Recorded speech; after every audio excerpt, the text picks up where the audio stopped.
하나님 말씀 함께 보겠습니다. 예레미야 40장 1절에서 6절 말씀 함께 보시겠습니다.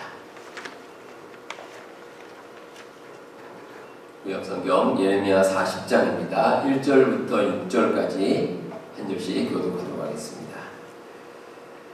사령관 느부사라단이 예루살렘과 유다의 포로를 바벨론으로 옮기는 중에 예레미야도 잡혀 사슬로 결박되어 가다가 라마에서 풀려난 후에 말씀이 여호와께로부터 예레미야에게 임하니라.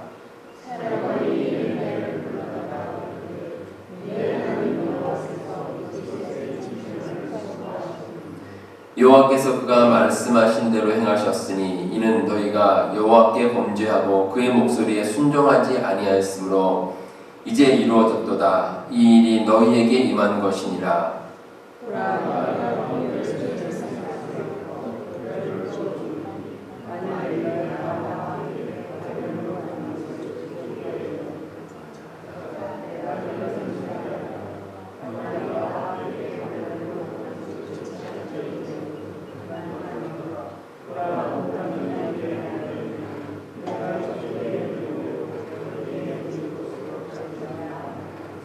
예레미야가 아직 돌이키기 전에 그가 다시 이르되 너는 바벨론의 왕이 유다 성읍들을 막도록 세운 사반의 손자 아히감의 아들 그다랴에게로 돌아가서 그와 함께 백성 가운데 살거나 네가 옳게 여기는 곳으로 가거나 할지니라 하고 그 사령관이 그에게 양식과 선물을 주어 보내매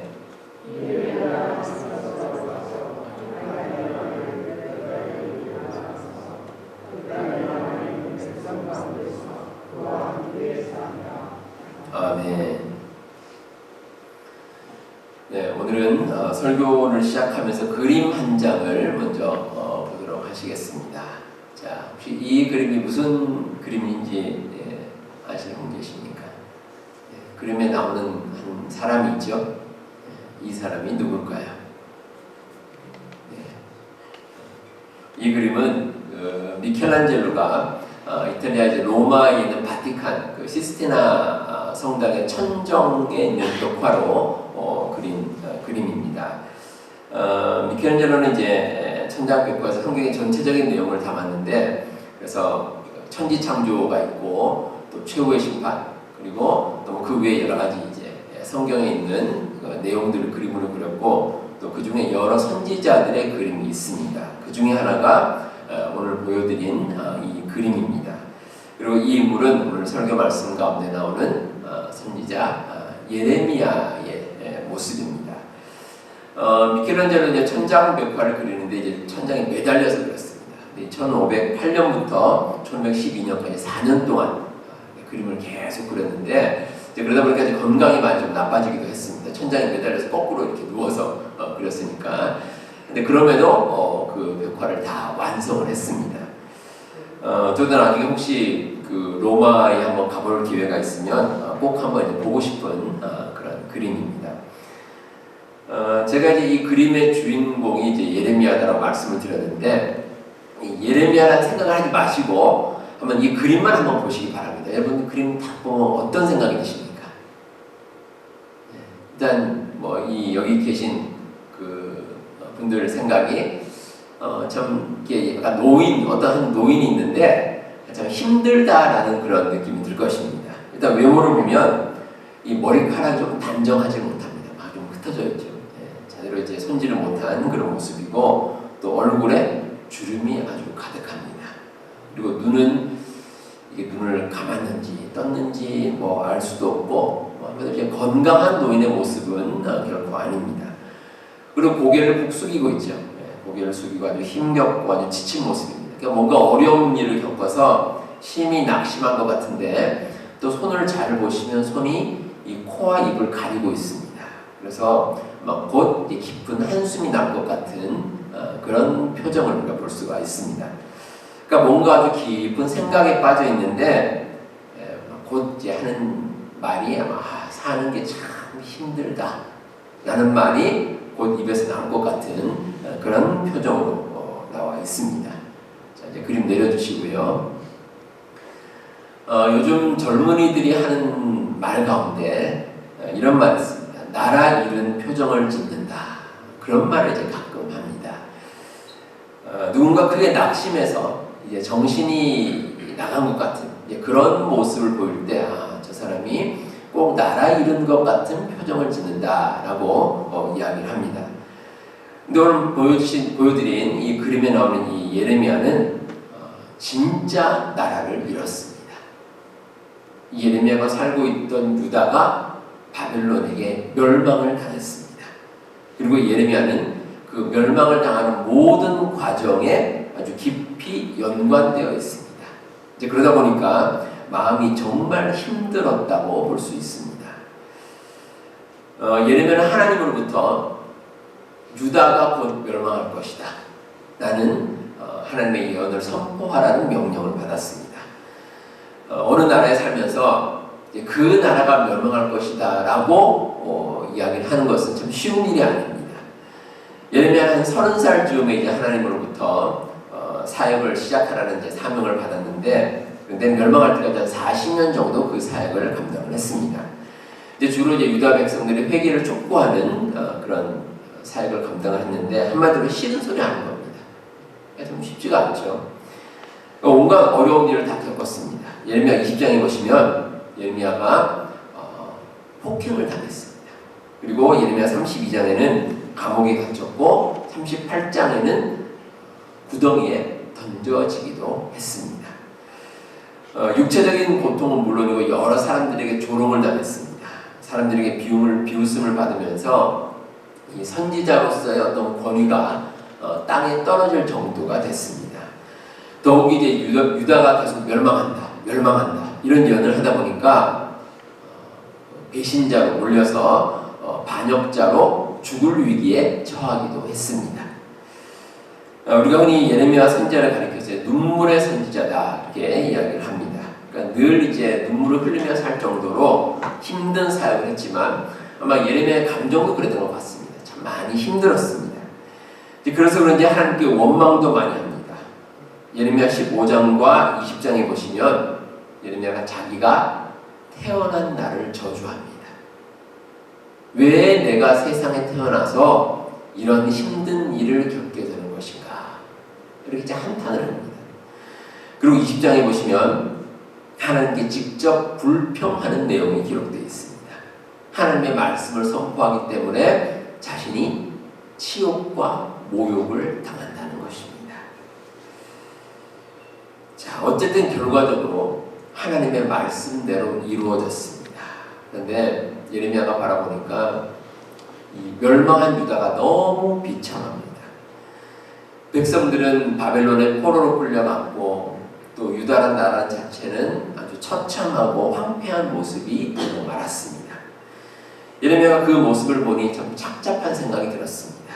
일단 선지자로서 자기가 어느 정도 이제 자존심을 세웠습니다. 그러니까 거짓 선지자들은 유다가 멸망하지 않을 것이다 라고 예언했는데 예레미야는 멸망할 것이다 라고 예언을 했습니다. 그런데 자기가 예언한 대로 그대로 이루어졌습니다. 그러다 보니까 저 선지자가 진짜구나, 이런 이제 인정을 받게 됐습니다. 하지만 한편으로 보면 참 답답합니다. 예언대로 이루어졌지만 그 나라 형편이 너무 힘들게 됐습니다.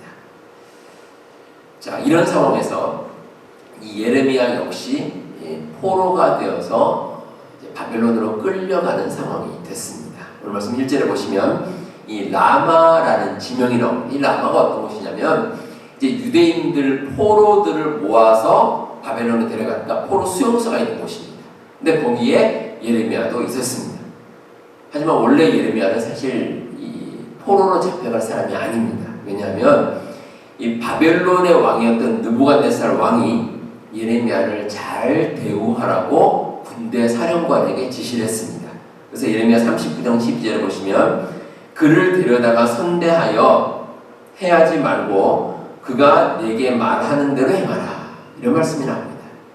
그러니까 예레미야를 잘 대우하고 또 예레미야에게 선대하여서 잘 보살펴줘라, 이렇게 이제 왕이 명령을 내렸는데, 그런데 아마 이 부하들이 신하들이 예레미야를 잘 못 알아보는 것 같습니다. 그래서 같이 이제 포로로 끌고 가려고 예레미야도 똑같이 포로 수용소에 같이 이제 집어넣은 겁니다. 그런데 마침 군대 사령관이 예레미야를 발견하고 거기서 꺼내줬습니다. 그래서 포로들과 분리해서 예레미야를 다른 곳에 두었습니다. 자, 그런데 이 바벨론의 왕과 이 관리들이 예레미야를 특별히 대우하는 것은 이유가 있습니다. 일단 이 예레미야가 자기들 편이라고 생각을 한 겁니다. 이 예레미야는 유다가 멸망할 것이라고 지속적으로 이야기를 했습니다. 이제 그러다 보니까 예레미야가 우리 편이구나 이렇게 생각을 한 겁니다. 물론 목적은 다릅니다. 예레미야는 이스라엘 백성들이 회개하게 하려고 그래서 이제 멸망을 선포한 것이고, 근데 이제 바벨론 사람들은 저 예레미야가 우리 편이구나 이렇게 이제 생각을 한 겁니다. 그리고 또 하나 이유는 예레미야의 활용 가치를 높게 평가를 했습니다. 이 예레미야는 선지자로서 신임을 얻은 사람들입니다. 물론 거짓 선지자들은 예레미야를 비판했지만 올바른 생각을 가진 사람이라면 예레미야가 제대로 된 선지자라는 것을 알고 있었습니다. 그러니까 백성들에게 존경을 받습니다. 그리고 또 한 가지는 유다에 대해서 잘 아는 사람입니다. 이 유다가 멸망하는 모든 과정을 예레미야는 잘 지켜봤기 때문에 이 예레미야를 잘 활용을 하면 우리에게 도움이 많이 되겠다라고 바벨론에서 생각을 했습니다. 그래서 예레미야를 선대하려고 작정을 했습니다. 자, 그런데 바벨론이 이 예레미야를 그저 잘 대우하는 것에서 그치지 않습니다. 예레미야에게 선택권을 부여합니다. 예레미야가 바벨론으로 가든지 아니면 유다에 남아있든지 둘 중에 하나를 선택을 하라는 겁니다. 참 특이한 일입니다. 한번 생각해 보시기 바랍니다. 어떤 나라를 멸망시켰는데 그 멸망한 나라의 포로에게 선택권을 준다는 것은 말이 되지 않습니다. 그러니까 그 정도로 예레미야에게 아주 극진한 대접을 한 겁니다. 근데 한편으로는 이 예레미야를 좀 회유하려는 그런 메시지도 담고 있습니다. 우리가 너를 이처럼 귀하게 여기니 아마 함께 바벨론으로 가면 호의호식하게 해줄 것이다 라는 이런 메시지를 담고 있습니다. 사실 예레미야도 바벨론으로 가는 게 나쁘진 않습니다. 이미 이제 유다가 멸망을 했죠. 멸망을 했기 때문에 더 이상 유다를 지킬 수 있는 길이 없습니다. 그리고 만약에 예레미야가 유다에 남을 경우에 이 백성들에게 좋은 소리 듣기가 어렵습니다. 그러니까 멸망을 계속 선포했는데 백성들이 무슨 좋은 소리 하겠습니까? 그러니까 예레미야를 봐서도 편하게 살기 위해서는 바벨론으로 가는 것이 훨씬 좋습니다. 그런데 예레미야는 유다에 그대로 남기로 했습니다. 힘들고 어렵지만 그래도 남는 것을 선택했습니다. 하나님의 뜻을 이루기 위함입니다. 하나님께서는 유다의 회복과 구원을 약속하셨습니다. 그 말씀을 유다 백성들에게 전하기 위해서 그대로 유다에 남기로 했습니다. 예레미야가 이렇게 선택을 내린 가장 큰 이유는 예레미야는 하나님께서 주신 사명이 지배하는 삶을 살았기 때문입니다. 그 마음 가운데 사명이 있었습니다. 예레미야 1장 5절에 보시면 하나님께서 예레미야에게 이렇게 말씀하십니다. 모태에 짓기 전에 알았고 태어나기도 전에 성별하여 선지자로 세웠다. 이렇게 말씀하십니다. 그러니까 예레미야가 태어날 때부터 하나님께서는 선지자로서의 사명을 주신 겁니다. 예레미야의 길이 참 외로운 길이었습니다. 예레미야는 가족이 없었습니다. 예레미야는 이제 가정을 이루지 않았기 때문에 가족이 없고 혼자 살았습니다. 얼마나 외롭겠습니까? 그리고 그래서 그런지 어려움 가운데 혼자 눈물 흘리는 일도 참 많았습니다. 예레미야 9장 1절에 보시면 어찌하면 내 머리는 물이 되고 내 눈은 눈물의 근원이 됐고 죽임을 당한 딸 내 백성을 위하여 주야로 울리로다. 그러니까 마음 가운데 늘 외로움이 있었고 또 눈물 흘리며, 그러니까 글자로도 눈물의 선지자라는 별명이 꼭 맞을 만큼 참 많은 눈물을 흘리며 힘들게 사역을 감당을 했습니다. 이런 상황에서 예레미야도 참 낙심이 듭니다. 한편으로는 선지에서 회의감도 듭니다. 그래서 예레미야 2장 9절에 보시면 내가 다시는 여호와를 선포하지 아니하며 그의 이름을 말하지 아니하리라 하면 나의 마음이 불부는 것 같아서 골수에 사무치니 답답하여 견딜 수 없나이다. 이렇게 고백하고 있습니다. 현실적으로 너무 힘들어서 자기가 하고 있는 모든 사역을 그냥 내려놓으려고 생각하는데, 그런데 그 사역을 내려놓지 못하겠다는 겁니다. 마음이 불붙는 것 같아서. 그러니까 자기에게 주어진 사명 때문입니다. 우리가 세상을 살아가면서 우리가 이루고자 하는, 바라고 꿈꾸는 어떤 이상이 있습니다. 근데 실제로 우리가 살아가는 또 현실이 있습니다. 우리가 살아가면서 사람들은 누구나 내가 원하는 어떤 꿈이나 이상이 이루어지기를 바랍니다. 네, 여러분, 세상 모든 사람의 꿈꾸는 그대로 다 실현이 된다면 세상은 글자 그대로 파라다이스죠.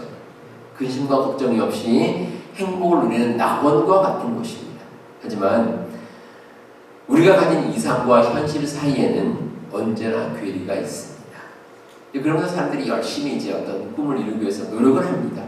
그래서 물론 그 가운데 세상 말로 성공하는 사람도 있고, 또 어떤 사람은 또 현실을 거짓으로 좀 꾸며서 대충 내가 성공했다라고 믿고 이렇게 이제 스스로 만족하며 살아가는 그런 사람도 있습니다. 여러분, 중요한 것은 우리 그리스도인이 바라봐야 될 이상은 좀 다릅니다. 우리가 어떤 꿈을 꾸고 우리가 이 세상을 하루하루 살아가는데 꼭 필요한 것은 하나님께서 우리에게 맡겨주신 사명입니다. 그걸 이루기 위해 우리가 하루하루 이 세상을 살아나가는 것입니다. 사명을 가진 사람은 지치거나 낙심하지 않습니다. 우리가 매일 하는 일들, 여러 가지 여러분들 직업이 있고 하시는 일들이 있을 텐데, 그 일들을 늘 좋아서 할 수는 없습니다. 어떻게 매일 좋겠습니까? 물론 좋은 일도 있죠. 좋은 일도 있지만, 그러나 때로는 참 힘들고 답답한 일도 있습니다. 우리가 살다 보면 업앤다운이 늘 있습니다. 근데 그런 가운데 그럼에도 우리가 그 일들, 세상 일도 있고 교회 일도 마찬가지입니다. 그 모든 것을 우리가 감당할 수 있는 것은 하나님께서 우리에게 주신 사명 때문입니다. 그 사명감을 가지고 하루하루 열심히 살아나가는 겁니다. 우리 할아버지 할머니들 가운데 이제 손주들을 봐주시는 분들이 계십니다. 이제 그 자녀들이 바빠서 봐주시는 분들도 있고, 또 어떤 분들은 그냥 좋아서 그냥 좋아서 이제 봐주시는 그런 분들도 있습니다. 근데 보통 아기들이 한 100일 정도 지나면 몸무게가 한 13에서 15파운드, 그 정도 됩니다. 물론 좀 더 크면 그보다 훨씬 더 무겁겠죠. 그런데 그 무게가 가볍다면 가볍고 또 무겁다면 무겁습니다. 그런데 그 무게를 계속 들고 있는 것은 쉬운 일이 아닙니다. 여러분들, 한 15파운드 정도 되는 그 쌀포대가 있다고 생각해 보시기 바랍니다. 그 쌀포대를 계속 들고 있어요. 계속 안고 있습니다. 어떻겠습니까? 그거 좀 시간 지나면 팔이 아픕니다. 상당히 팔이 아픕니다. 그런데 아기는 어떻습니까? 아기는 계속 안고 있습니다. 왜 그렇습니까? 좋아서 그렇습니다. 내 자식이 낳은 그런 또 손주기 때문에 얼마나 좋습니까? 그 기쁜 마음으로 안고 있기 때문에 무거워도 무거운 줄 모릅니다.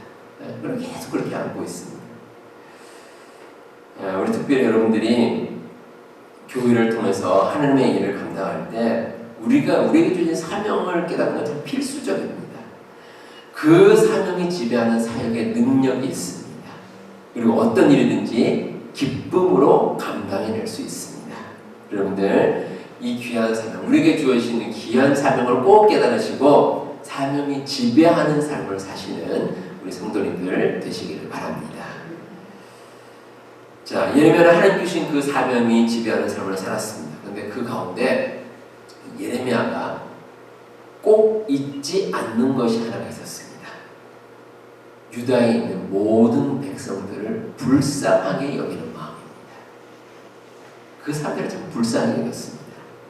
6절에 보시면 예레미야가 그 땅에 남아있는 백성 가운데서 그와 함께 사니라 이렇게 나와 있습니다. 만약에 예레미야가 그 바벨론의 왕이나 신하들 말처럼 그냥 바벨론으로 갔으면 아마 편하게 살았을 겁니다. 그 간 땅에서 이제 대우받고 아주 편하게 호의호식하며 살았을 텐데, 그런데 예레미야는 힘들지만 유다 땅에 그대로 남았습니다. 이 백성들, 유다 백성들이 눈에 밟히는 겁니다. 그 백성들 생각하면서 그 백성들과 동고동락해야 되겠다, 이런 생각을 한 겁니다. 보통 선거철이 되면 정치인들이 주로 하는 말이 있습니다. 국민들을 위하여, 이런 말을 참 많이 합니다. 그런데 대부분의 정치인들 보면 선거 때만 그 말을 열심히 합니다. 참 평소에 하면 좋을 텐데 꼭 선거 때만 되면 그 말을 참 많이 합니다. 한국의 역사를 보면 전쟁 중에 도피한 왕들이 참 많습니다. 대표적으로 고려시대 때 그 몽골이 이제 침략을 했을 때 여러 임금들이, 여러 왕들이 강화도로 몽진을 갔습니다. 조선시대도 그랬죠. 임진왜란 때 선조가 저쪽 북쪽에 이제 그 의주까지, 압록강 바로 밑에 의주까지 도망을 갔습니다. 물론 적들에 맞서서 효율적으로 싸워야 되겠다 해서 도망갔다고 이야기를 하지만, 사실 왕이 따르면 어떻습니까? 백성들이 적의 공격을 고스란히 감당해야 됩니다. 백성들은 힘들게 그 힘든 싸움을 하는데 왕은 다 도망을 가버렸습니다. 우리가 하나님의 뜻을 이루는 삶을 살기 위해서 사명이 함께하는데, 그 사명과 꼭 관련된 게 있습니다. 우리 주변에 우리와 함께하는 많은 사람들입니다. 그 사람들을 귀하게 여기고 불쌍히 여기는 마음이 반드시 필요합니다. 우리 교회가 올 초부터 시작하는 그 돌아온 탕자 프로젝트가 있습니다. 여러 가지 이유로 현재 교회에 출석하지 않는 분들이 많이 계십니다. 우리 교회를 출석하시다가 하지 않는 분도 계시고, 또 우리 다른 교회도 마찬가지입니다. 그런 분들 가운데 특별히 교회를 정하지 않으신 분들, 그분들, 우리가 아는 분들을 위해서 우리가 열심히 이제 연락을 하는 그런 프로젝트를 진행하고 있습니다. 그런데 그 가운데 그런 일을, 우리가 그런 사역을 하는 가운데 가장 중요한 것은 무엇보다 그들을 불쌍히 여기는 마음입니다. 정말 하나님 믿고 신앙생활을 온전히 같이 하면 참 좋을 텐데, 그렇지 않기 때문에 우리가 그들을 위해서 이런 프로젝트를 진행을 하는 것입니다. 그 외에도 그렇습니다. 우리가 누군가를 돕는 일이 있습니다. 물질적으로도 그렇고 또 사랑의 마음을 우리가 전하는 경우도 있습니다. 얼마나 귀한 일인지 모릅니다. 우리가 그것을 통해서 하나님의 사역을 감당하는 것이고, 또 하나님의 뜻을 온전히 이루어갈 수가 있습니다. 그리고 마지막으로 우리가 하나님의 모든 뜻을 감당함에 있어서 하나님의 뜻은 반드시 이루어진다는 믿음이 필요합니다. 그 믿음이 꼭 있어야 할 것입니다. 하나님께서는 예레미야를 구원하시고 유다를 회복시켜 주신다는 약속을 하셨습니다. 그 하나님의 약속을 예레미야는 믿었습니다. 그래서 어려운 가운데서도 유다에 남아서 그 백성들과 함께 하기로 작정을 한 겁니다. 미래에 대한 소망은 사람에게 힘을 줍니다. 어떤 일을 하든지 미래에 좋은 결과가 있다는 확신이 들면, 그러면 현재 살아가는 삶이 결코 힘들지 않습니다. 미래를 바라보면서 기쁨 가운데 현재 어려움을 극복해 나갈 수가 있다는 것입니다. 지난 성탄절에 우리 교회 찬양대에서 아주 뜻깊은 행사를 가졌습니다. 널싱홈을 방문을 해서 거기 계신 분들과 이제 찬양을 함께 하고 또 예배를 드리는 가운데 또 성탄 선물도 전달하고, 아주 귀하고 뜻깊은 시간을 가졌습니다. 근데 거기 계신 분들 말씀이, 요즘에는 이제 성탄절이 되어도 널싱홈을 방문하는 교회가 거의 없다고 합니다. 그래서 우리 교회가 이제 가니까 상당히 좋아하셨습니다. 그리고 거기 계신 분들과 우리 교회의 어르신들도 몇 분 계시는데 제가 함께 이제 만나뵀습니다. 얼마나 반가웠는지 모릅니다. 근데 제가 거기 계신 분 가운데 한 분이 이런 말씀 하시는 걸 들었습니다. 안 죽고 살아있으니 이런 날도 있네. 이런 말씀을 하셨습니다. 이 말씀을 이렇게 반복해서 안 죽고 살아있으니 이런 날도 있구나. 이렇게 이제 말씀하시는 걸 제가 들었습니다.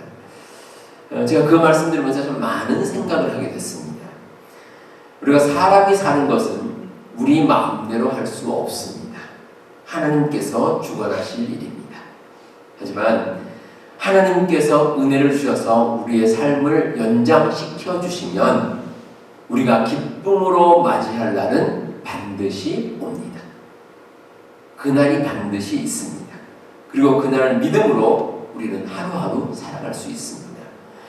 그 모든 과정 가운데 하나님께서는 우리와 함께 하실 것이고 또 우리는 언젠가는 하나님의 뜻이 온전히 이루어진 그 기쁨의 날을 우리가 체험할 수 있습니다.